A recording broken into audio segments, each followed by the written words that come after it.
Bentrovati da Zero Branco, ci troviamo nella sede di Oppo Veneto dove si è svolto un importante convegno. Il radicchio si interroga sul suo futuro, noi interroghiamo Cesare Bellò dell'organizzazione interprofessionale, vicepresidente di CSO. Durante il convegno ha detto: io ho tante giacche ma una sola spilla, la spilla del radicchio. La spilla del radicchio, ecco, sicuramente il nostro cameraman la sta facendo vedere. La spilla del radicchio è sempre una. Sì, il motivo è che questo è il valore è nel prodotto.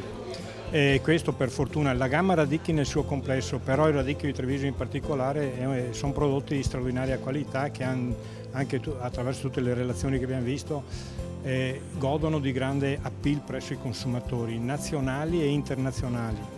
E in questo contesto, come interprofessione, noi dobbiamo rivolgerci al mercato interno, inteso anche come mercato europeo, questo è il nostro mercato interno, non solo quello nazionale, e poi al mercato più globale, e quindi per arrivare fino agli Stati Uniti, abbiamo sentito anche dalle relazioni delle aziende presenti negli Stati Uniti, per comunicare il valore di questi prodotti e alla fine per portare a casa un reddito per le nostre aziende agricole. L'interprofessione fa questo se ha la capacità di stare insieme, perché l'interprofessione rappresenta tutto il mondo della produzione italiana e tutto il mondo della distribuzione dei prodotti ortofrutticoli italiani attorno a un tavolo per ragionare sulla qualità, sulle regole che governano la qualità di questo prodotto e sulla comunicazione che è possibile fare per un consumatore sempre più attento. Io credo siano importanti due cose nel radicchio: la stagionalità e il rispetto dell'ambiente, che poi si chiama biodiversità. Cesare Bellò. Un'altra delle cose che abbiamo visto un po' fuori dagli schemi in questa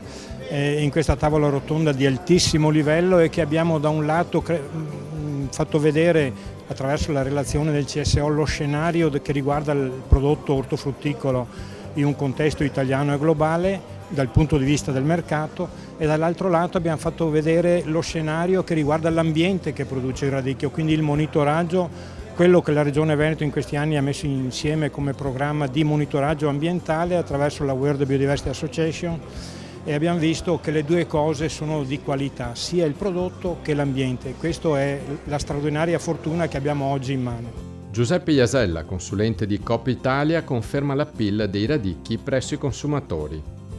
L'appeal del radicchio è vincente, sicuramente questi ultimi anni ha avuto trend di incremento sia a volumi che a valori piuttosto interessante, segno evidente che c'è interesse da parte del consumatore, e tuttavia ci sono delle aree di miglioramento piuttosto importanti, alcune delle quali le accennavo in fase, come dire, durante il convegno, per intenderci.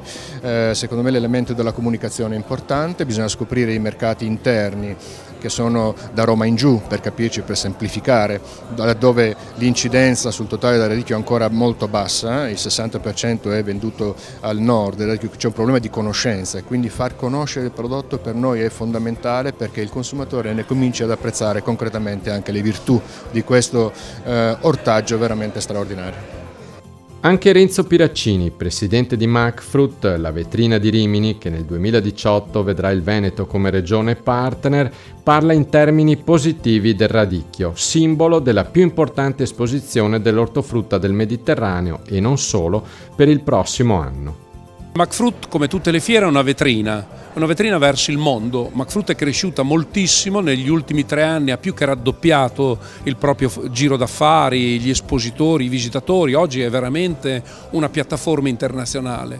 Mi fa molto piacere che il radicchio sia il prodotto simbolo dell'edizione 2018 della fiera, che si terrà dal 9 all'11 maggio a Rimini, perché è un po' l'emblema diciamo, di un prodotto povero che è diventato un prodotto di grande eccellenza. Grazie a Renzo Piraccini, presidente di Macfrut.